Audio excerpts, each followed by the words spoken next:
Hello বন্ধুরা, আমি চিত্রলেখা। আমার আরেকটি নতুন ভিডিওতে তোমাদের সবাইকে ওয়েলকাম। আশা করি তোমরা সবাই খুব ভালো আছো, কিন্তু আমার শরীর একদম ভালো নেই। কালকে তার জন্য কোনো ভিডিও দিতে পারিনি। আর আজকে হলো জন্মাষ্টমী। সবাইকে শুভ জন্মাষ্টমী। সবাই এই দিনটা খুব ভালো করে পালন করো। আজকে তো সোমবার, তো আজকের ভিডিওটা হয়তো তোমরা কালকে দেখতে পাবে, মানে কালকে মঙ্গলবার হয়তো তোমরা ভিডিওটা দেখতে পাবে। আর আমি ভিডিওতে যেহেতু আজকে ভয়েস দিচ্ছি, তো ভিডিওটা আমি আপলোড করতে পারবো না, কারণ সন্ধেবেলায় পুজো হবে, তারপরে এডিট করে তারপরে ভিডিওটা আপলোড করতে অনেকটা দেরিও হয়ে যাবে, আর তখন আর হয়তো হয়ে উঠবে না। তো ভিডিওটা আমি কাল সকালেই আপলোড করবো, তখনই তোমরা সবাই দেখো। আমাদের বাড়ির শ্যামসুন্দর আছে, আমাদের বাড়িতে আজকে পুজো হবে সন্ধেবেলা।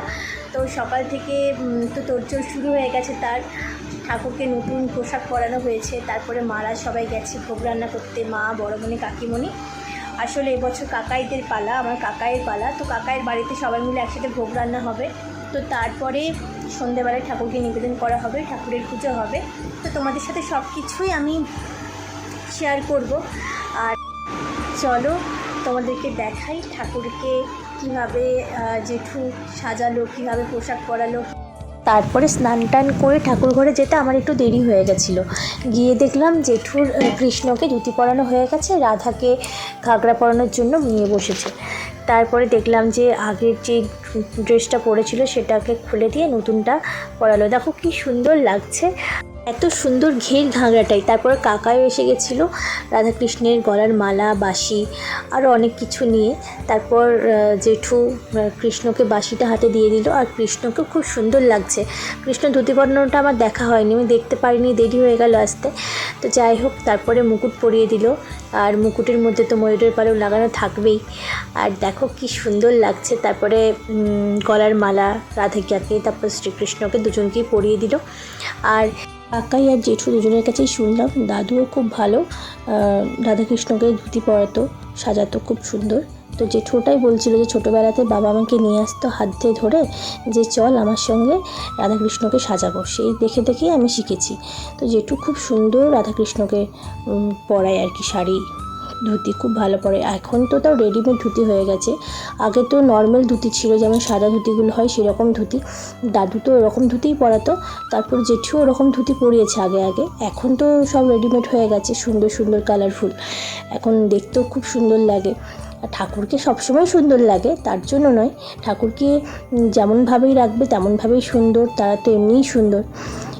কিন্তু এখন এত সুন্দর ড্রেসগুলো হয়েছে তার জন্য একদম পুতুল পুতুল লাগে, কি সুন্দর, তাই না? তারপর দেখো একদম পোশাক পরানো হয়ে গিয়ে তারপর সিংহাসনে বসিয়ে দিয়ে কি সুন্দর যে লাগছিল দেখতে, খুব সুন্দর লাগছিল দেখতে, দেখেই ভক্তি এসে যাচ্ছিল, খুব সুন্দর। তো দেখতেই পেলে কেমন সুন্দর জেঠু সাজালো রাধাকৃষ্ণকে। তারপর বাড়ি এসে দেখলাম বাবাই রেডি একদম কলকাতা যাওয়ার জন্য। বাবাই কালকে কলকাতায় একটা প্রোগ্রাম ছিল, জন্মাষ্টমীর প্রোগ্রাম। তারপর গাড়িও এসে গেছিলো, গাড়িতে একটা আন্টি ছিল, সেই আন্টির সাথে আমি একটু গল্প করলাম। তারপর বাবাই আর একটা কাকু দুজন মিলে উঠে চলে গেল, বাবাকে টাটা করে দিলাম। তারপর দেখলাম মাও বেরিয়ে গেছে, ভোগ রান্না করতে যাবে কাকিমণির বাড়িতে। বললাম আমার শরীরটা একদম ভালো নেই, মানে কাল থেকে তো বিছানা থেকে আমি উঠতে পারিনি। আজকে সকাল থেকে একটু ভালো আছি। তারপর বাড়িতে পুজো, শুয়ে থাকলে তো হবে না, তাড়াতাড়ি উঠে স্নান করে ভেবেছিলাম, তাড়াতাড়ি স্নান করা হলো না, একটু দেরি হয়ে গেল। তো গিয়ে তো দেখলাম, তোমাদেরকে বললাম, দেখো কৃষ্ণকে সাজানো হয়ে গেছিলো, তখন মানে ড্রেসটা পরানো হয়ে গেছিলো।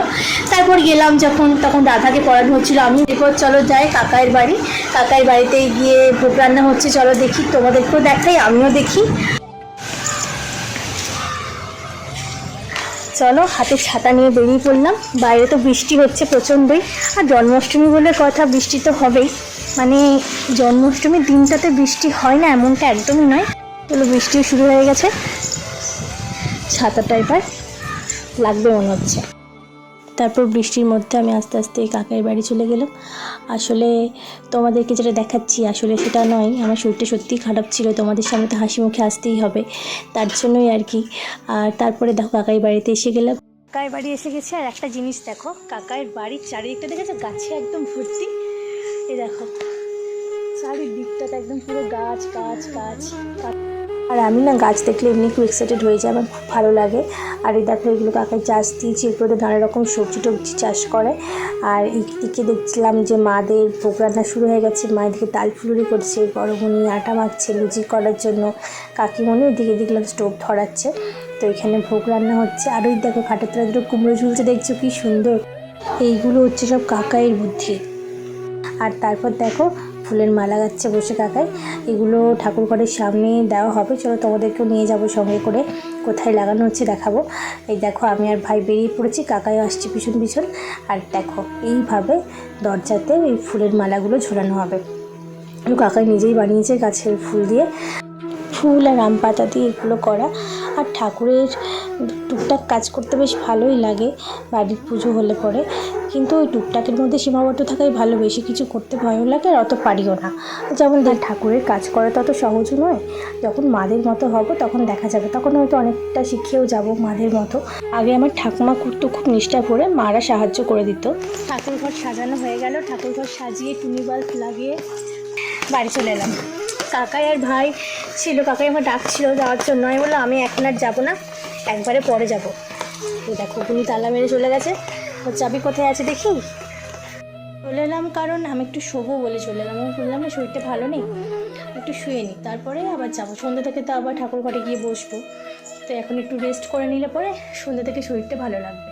আর বৃষ্টি জানো তো বাড়িতে বসেই ভালো, এই বাইরে বেরিয়ে মানে একটুখানি বেরিয়েছি তাতেই আমার একদম কেমন একটা লাগছে। মানে যারা প্রতিনিয়ত বাইরে থাকে তাদের যে কী অবস্থা হয় সে তো বোঝাই যাচ্ছে। আর একটুখানি বাইরে বেরিয়ে আমার যে অবস্থা হলো, যে এক হাতে ছাতা এক হাতে ফোন, তারপর আবার উনি তালা দিয়ে গেছে। আচ্ছা আবার সন্ধ্যেবেলায় দেখা হচ্ছে, চলো সন্ধ্যেবেলা একদম মন্দিরে গিয়ে তোমাদের সাথে দেখা হচ্ছে। তার আগে যদি কোনো কিছু হয় তো অবশ্যই তোমাদের সাথে শেয়ার করবো।